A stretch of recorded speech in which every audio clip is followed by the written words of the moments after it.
What is up YouTube, it's Kingfisher745. And in this video, as I promised, we're going to look at the Urban Jungle Black Panther alternate costume. It first of all comes in both Bruiser and Tactician. Bruiser for 60 CP and Tactician for 48. It has a really impressive looking passive, Advanced Combat Mesh. Reduces ranged and melee damage by half. And it just flat out says that, so it does it all the time. Then it also has a chance to reduce ranged and melee damage to 0 and immediately gain an extra turn. That's like adding insult to injury. You don't take any damage and you get an extra turn. Plus, by the way, it causes dizzy to melee attackers.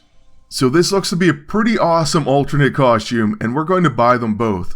If you're just going to get one, I kind of like going with the alternate class, so Bruiser. Although I probably prefer the Tactician. At level 15, you're going to gain an extra turn, and that's going to be huge. I can't even tell you how much I love just popping momentary advantage and taking an extra turn, even against no blasters.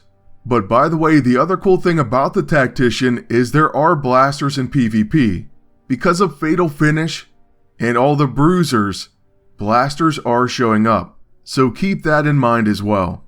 Now, as far as this alternate costume's abilities, there are some differences. First off, his level 1's Combat Claws. This attack ignores defense, causes open wound, so up to 3 stacks of bleeding, and it grants Heart of the Panther. Increases accuracy.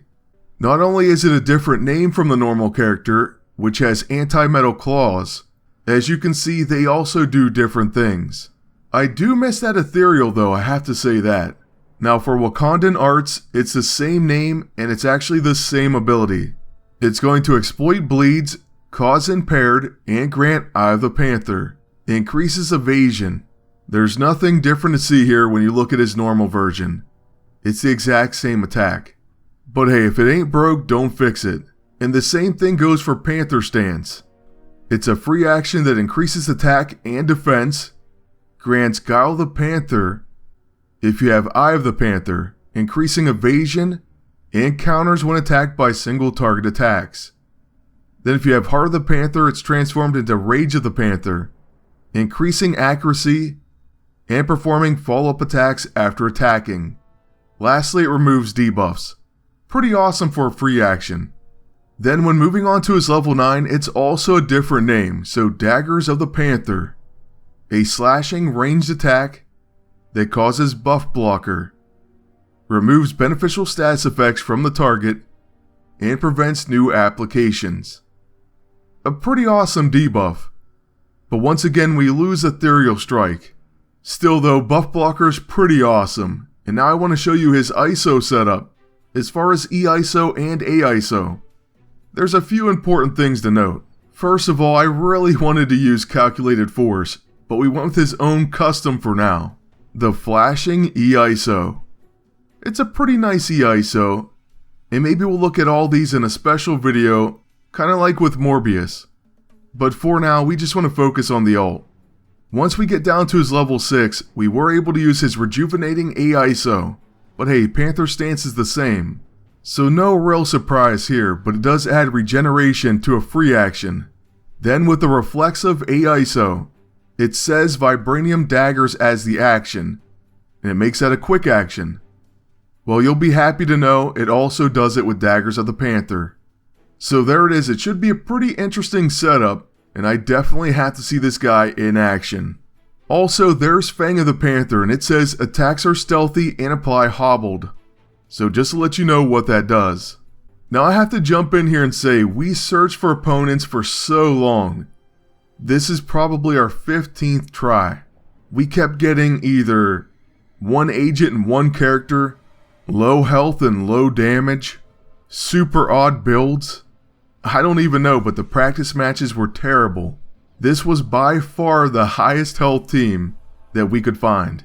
The only team that may even give us any type of challenge at all. Throughout those matches though, we did complete a few of them. So we beat a Spitfire and Blade team, but they only had 17k HP. We beat a Victor Mancha and Electro team, I believe, that had around 21k. And we even fought just an agent and Craven. It helped out with the spec op task without a doubt, but the reason I'm even mentioning them is because throughout all these matches, I've never once seen Black Panther get hit for 0 and gain an extra turn. Not one time. So I'm hoping it's just bad luck and that it either happens here or the proc rate isn't as bad as it seems. Either way though, he is an absolute beast. He does plenty of damage.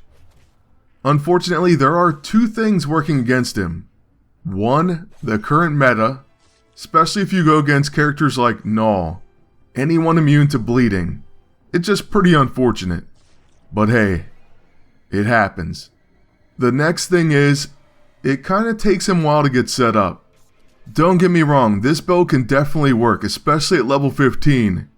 You'll get an extra turn, and with that you should be able to use your level 1 or level 2 depending on what you use his first turn.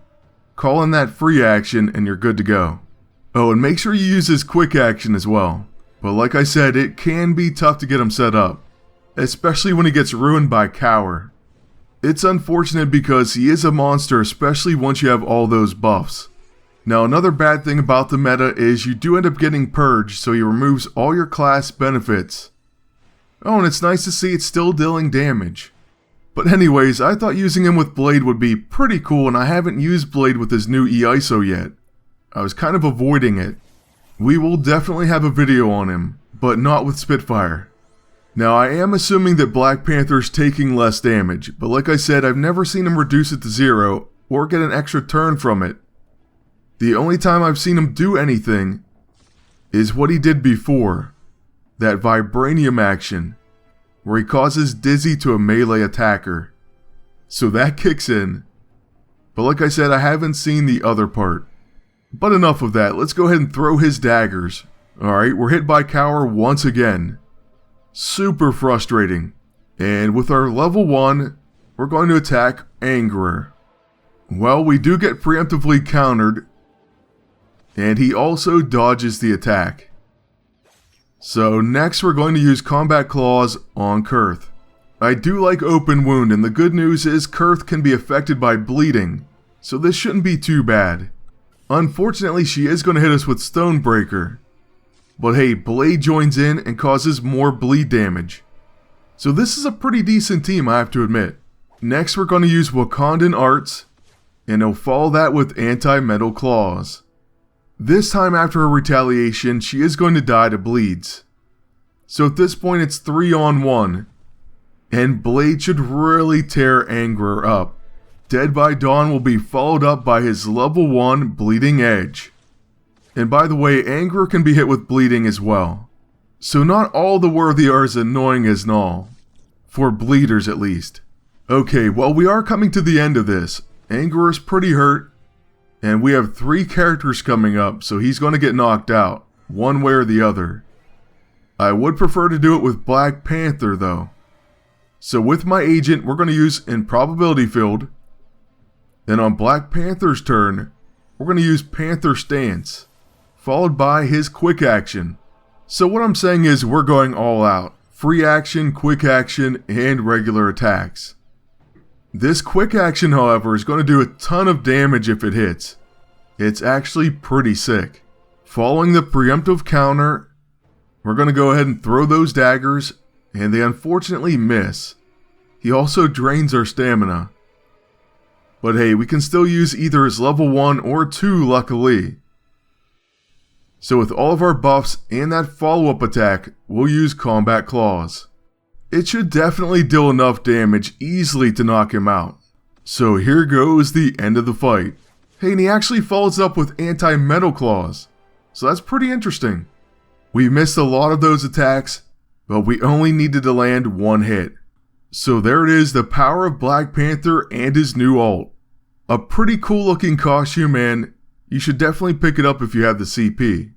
Let me know if you've seen his passive proc more than me in the comment section below. I would love to hear what your experiences are. As for this video, that's going to be it, so I want to thank you all for watching. Ask you to please like, comment, and subscribe. Then until next time, good luck, and take care.